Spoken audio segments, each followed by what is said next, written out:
Yellow, purple, yellow. The Lakers repeat back-to-back titles. Welcome to the Big Baby Jonathan Sports Podcast. Oh, he's smoking hot. The latest Laker news. Another great Showtime feed. The greatest Lakers show. This is going to be legendary for a long time. This is the Big Baby Jonathan Sports Podcast. Lakers all day. Go Lakers!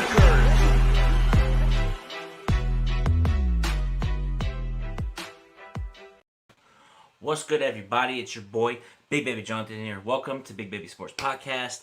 Lakers get the win, 100-88. And in today's show, I will have on, in a little bit, former Laker athletic trainer, Mario Gomez. Looking forward to that. So much more, man. Let's get into tonight's game. Lakers win 100-86 versus the Cleveland Cavaliers. Lakers finally got a win, man. I know it's against the Cavaliers, but still, I'll take it. You know? Love it, man. I know it's a win. Win's a win, you know? And let me get into it, man. Overall, the first half was crazy. Lakers came out like they underestimated the Cleveland Cavaliers tonight. You know what I mean? They feel like they underestimated Cleveland tonight. You know? It just feels like the first quarter was bad. You know, turn the ball over, 23 turnovers, and Jay's always in the comments. You know? Yep, Lakers fans get free tacos. Hell yeah. But yeah, turnovers killed us. You know what I mean? They killed us tonight. We ended with 23 turnovers. But at the end of the day, Laker Nation, Lakers stepped up. You know? The first half was terrible. You know, we seemed like a daisical. We went down 10. You know, Larry Nance Jr. got a putback dunk over Kuzma. You know, but let's look at right here. I said in the game, Lakers defended the 3-point line against the Cavaliers. The Cavaliers shot 5 for 26 from the field from the 3-point line, 19%. For us, we shot 6 for 26 from the field for a 3-point line, and that's 23%. You know what I mean? We didn't shoot the ball well from the 3-point line. Free throws, 72% to their 72% to their 67. Rebounds, 45 to their 67. You know, it was just one of those games where the first half was ugly. You know, I felt like we're gonna lose in the first half. Like the first half was not good. We went down and Kuzma got injured, fell on his elbow. Harold got injured a little bit. You know, the bumps and bruises from the team. But in the second half, man, the team stepped up defensively. We only hold Cleveland in the third quarter to 10 points. Shout out to the team, man. Shout out to Dennis Schroeder, 17 points, +4 and +minus. Shout out to Morris, 13 points. And shout out to Montrezl Harrell, 24 points, 10 rebounds. He was dominating. This is the Montrezl Harrell that we need. You know what I mean? This is the Montrezl Harrell that we need. And yes. Black Mamba 2480, bro. That's the second half that we needed to win this game tonight. You know, both ends of the floor, defensively, offensively, we turned up. You know, Shooter did his thing, Harold did his thing, but 15 points for Taylor Horton-Tucker. Shout out to you, bro. Good game, good bounce back game from last night. You only had 3 points, great bounce back, 15 points, +6 and +minus. I just like the energy that he brought off the bench tonight. You know, and let's look at the Lakers stats for the team. Assists, 23. Steals, 15. Blocks, 3 blocks. Fast break points, 13 to their 7. Points in the paint, 58 to their 43. You know, so I just liked how we did. We got whatever we wanted in the post. You know, and Montrezl did his thing tonight. You know, Montrezl did his thing. The team did his thing, but shout out to everybody on the squad, man. You know, finally got a win, man. Finally feels good. But I liked how Shooter and Harold had a chemistry. Shooter had like a pick and roll and threw it between his legs, and Harold got an N1. You know, I liked it. You know, I'm about to bring him in here. You know, overall, man, it was a good game. I love their energy, the hustle, grit, grind. Kuzma did his thing tonight. You know, he did his thing. 8 rebounds, 7 assists. Even though he had 4 points, he did other things. 13 points. For Marquise Morris, 13, 5 rebounds. And we're about to bring in Marco Nunez, former Laker athletic trainer for the Lakers, man. Where he's going to discuss the injuries and, you know, and so forth. When he comes in here, I'll bring him in. Just overall, like the defense in the second half. We forced a lot of turnovers. I just like the chemistry right there. I just really like the chemistry. You know, and yeah. You know, Drummond will be making the decision tomorrow night around this time. We'll find out if he's a Laker. I know you may know. He viewed my story on Instagram, and he's viewing a lot of Laker fan stories, man. He's liking Laker stuff, so we're going to see what he's going to do. But we're going to see. I really, like I said, shooter, 17 points, 7 assists, 5 rebounds. I liked his energy tonight, attacking the lane, pick and roll with him and Schroeder, or him and Montrezl, that pick and roll game. I liked what he did tonight. I really liked just like the team's energy in the second half. Went from in the first half it looked like we want to lose, but in the second half we say we gonna turn up. I liked what we did. In the second half. Really liked what we did in the second half. Liked what we did defensively, offensively. Second half, we talked on defense, and we didn't really in the second half. Our defense was there, offense, and we got up. Let me see here. Black Mamba said, "Big Baby, would you like Aldridge?" I would like Drummond. Aldridge can't play defense. Drummond can, and I'm looking forward to what we're gonna do with that buyout market. But I'm waiting for Marco Nunez, former Laker athletic trainer, gonna come in here. And he'll be in here in 2 minutes. He'll be in here. Laker Nation. So let's see. Jay said, yeah, he does, but he did other things too. Jay, 8 rebounds, 7 assists. I know he shot 22 for 7, 0 for 3 from the 3-point line, 27 minutes, but he's gonna turn up. He's gonna turn up next game. I can promise you that, man. Let me see here. Get him on here. Hold up.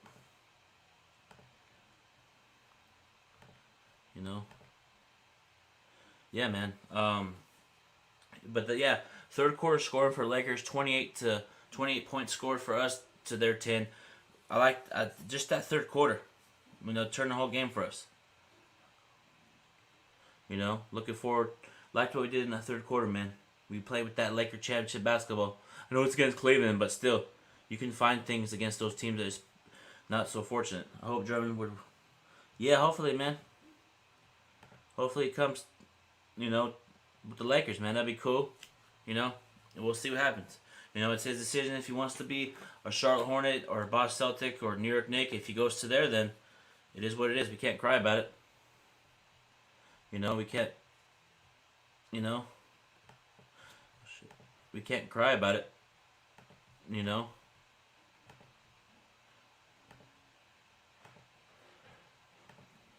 can't cry about it to him.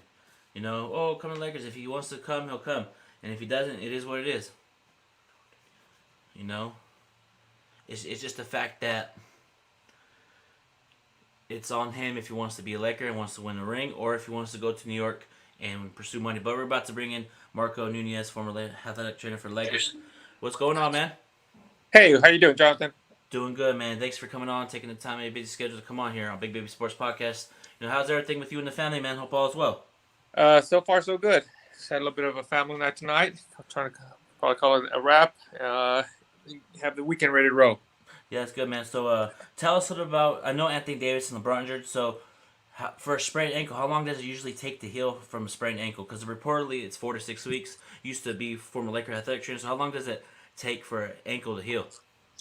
So the different thing is that we can't really categorize this as a just typical ankle sprain. So there's two types of I think what he was diagnosed with was with a high ankle sprain. So there's a high ankle sprain and the low ankle sprain. The low ankle sprain is the most common one that you hear with players, where you roll your ankle type of thing. It's a first, second, third degree. Depending on the degree of the sprain, the low one, those are kind of very common. You see all the players kind of do it. KB had it 1,000 times. A high ankle sprain, though, it's a little bit more severe than your regular, typical kind of rollover ankle sprain type of thing. The average time for an athlete to come back to play from a high ankle sprain is about 4 to 6 weeks. That's the average for the average individual. That's just a timeline that they kind of give out. It could be a little more, could potentially be a little bit less, could be at the fore end, but you don't know. So what they'll do, I think my understanding is that he's in the boot. They're going to wait about 2-3 weeks, diagnose him again and see where he's at, and then that probably gives a better idea as far as where he's more at that point. Yeah, man, it's unfortunate he went down like that, because first when I saw it, man, I thought he tore his Achilles, because LeBron was like grabbing near his like Achilles area, but they said it was ankle. Like if that was his Achilles, man, he'd have been out for the season. Oh yeah, no. If he had ruptured his Achilles, he would have been done for the season. I mean, that you're looking for a good 6 to 8 months type of thing. And the reason why he grabbed up higher like it is Achilles is because that's a high ankle sprain. He grabbed it more at the top, where normally if it would have been a low ankle sprain, you probably would have seen him kind of grab more towards his foot, kind of towards the toes type of thing. And that's the reason why he grabbed up there by the Achilles, because that's more where the high ankle sprain usually occurs. Yeah, most definitely, man. But and as far as Anthony Davis, man, like how long is his recovery process going to take to get back on the court? His is also a little bit different, just because I know he had Achilles tendonitis, and he kind of tried coming back, and then he kind of ruptured his calf. A calf generally takes also about maybe 4 to 6 weeks to kind of heal. Now he's been out for a while already, so he's probably a lot closer to come back. I think, from my understanding, I read some reports. I think that he was already on the court today. I think either before the game, kind of warming up or something like that, doing pregame warmups. So that's a good sign. He's back on the court, moving around. Obviously, he's not anywhere near game shape, so to speak. But the fact that he's out there, kind of maybe getting some jump shots and stuff like that, starting to put some weight on it, trying to stress it or push at it or test it out, so to speak, is a good sign. Yeah, it is a good sign, man. Because it was scary when he went down, and like as far as like all these other athletes, like Kevin Durant, he has the same type of injury as Anthony Davis. So like, what is his recovery process too? Yeah. Or So hamstring, it's the hamstring. correct. Yeah. So see that's the thing about this, very tricky. So the tricky part about, especially in a sport like basketball, football, anything that's like an explosive sport, that kind of like that quick one step, hamstrings and calf muscles are very tricky, just because both the hamstrings and the calf muscles are considered power muscles. When you take off, when you explode, the gastroc and the hamstring are the ones that you utilize for explosion, for speed, stuff like that. So with the type of the caliber players that they both are, they both are pretty much the same, or close to kind of the same type of player, that power forward right in the paint, where they take that one step, boom, explode, and kind of launch off type of thing. The other thing you got to consider is also, I don't know whether Anthony Davis is right leg or his left leg. You got to also consider if it's his dominant leg. If that's his push-off leg, you got to be a little more careful. If it's his non-push-off leg, that's something you can kind of play around with type of thing. And I don't know what AD's is as well. Yeah, because I remember a couple years ago when Kobe tore his Achilles, Yeah. and then he came back the next season and tore his knee. It's like for these athletes, like if one injury, if you tear your Achilles, is there a possibility you can tear something else because you're so focused on that one injury, like an Achilles? Correct. So I mean, it's not a guarantee, but that's the main concern about it. Well, at least that's one of the concerns, and that's referred to as far as where you start compensating. So physically, you might be ready to come back, and all the X-rays, all the MRIs show you, hey, your foot looks good, your foot feels fine. You can go ahead and start playing on it. Mentally, is a whole different ball game type of thing.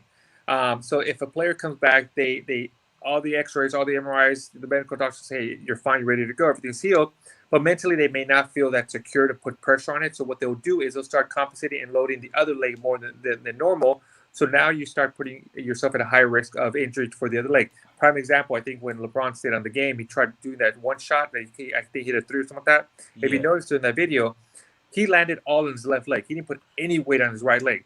So if you come back a little too early, what they would do, they'll start compensating and putting more pressure on that other leg. Now you're at a higher risk of injury, of something happening to that other leg type of thing. And that's the last thing you want. You don't want them to start overcompensating from one leg to the other.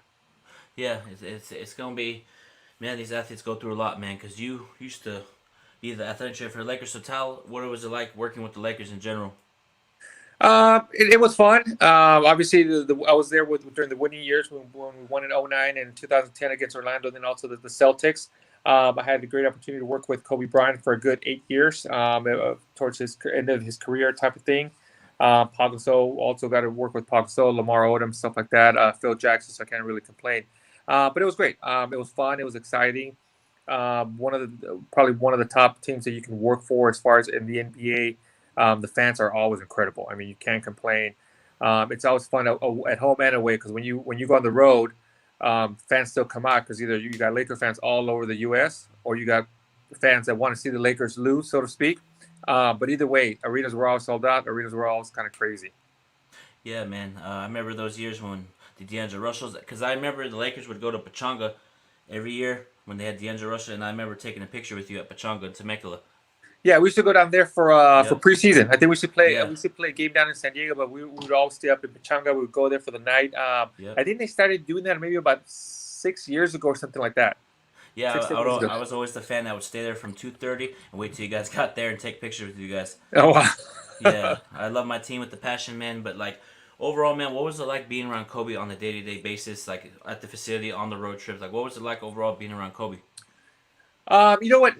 The one thing about about Kobe, everybody, and I keep saying this, everybody knows or is familiar with the whole Mamba mentality type of thing. The first one in the arena, the last one out of the arena, first one in the gym, last one out of the gym, so to speak. But Kobe kind of set a high standard for himself, and that's how he was so successful. But the interesting thing about it is that he expected the same thing from everybody, and he expected that from his teammates and his coaches. But not only his teammates and coaches, but he expected that from everybody. And what I mean down to like training staff, the sports medicine staff, the equipment manager, the salespeople, front office people, everybody had to bring their A game. So just being around him kind of just elevated everybody's game. You had to bring your A game, so to speak. You couldn't kind of just relax type of thing because he stayed up there. He expected everybody to be up there with him, and he understood that, hey, everybody has to be part. Everybody's part of this team. That whether you have a jersey on or not, you contribute. You got to do your job. Yeah, most definitely, man. Kobe don't play that Nope. soft like Charmin stuff, man. Because I remember that video. He was cussing everybody out. Kobe's greatest player of all time, man. Just his demeanor, his work ethic, his passion, his hustle. I liked what he did off the court too with the books that he did and other in general, man. He's a legend on and off the court, man. Oh, 100%. And that's the thing about it. I mean, he brought his A game both on and off the court. I mean, he won an Oscar, right? Yeah, he won an Oscar. And, Hello. man, he'll be missed. But Marco Nunez, man, thank you for taking the time to come on Big Baby Sports Podcast. Go ahead and give out your social media so I can give you a follow. Hey, everybody. Thank you very much. If you guys have any questions regarding, sports injuries, recovery, anything like that, feel free to DM me on my Instagram at Marco A. Nunez 17. If you happen to be also on Clubhouse, please join me on Sunday nights at 9 p.m. On the Training Room channel, where we kind of break down all the injuries around the league, not just NBA, but NFL, Major League Baseball, MLS. And if you guys are a weekend warrior, if you guys have any questions regarding any kind of recovery injuries, please either DM me or join us on Sunday nights, Pacific Standard Times, on the Clubhouse at the Training Room channel. Thank you so much, man. Have a good night. All right, take care. Thank you very much. Yeah, man. It was thanks Marco Nunez for coming on as always. But I will end this Big Baby Sports Podcast. Make sure you guys follow me on Instagram, Twitter, Facebook, like the Facebook post. Make sure you guys subscribe to the channel, click that notification bell, and I'll be doing a giveaway once I hit 500 subscribers. Thank you, Marco Nunez, for coming on. Thank you guys so much for being in the chat today. Love you guys. I will be back Sunday versus Orlando Magic. Until then, have a good night. Go Lakers, baby.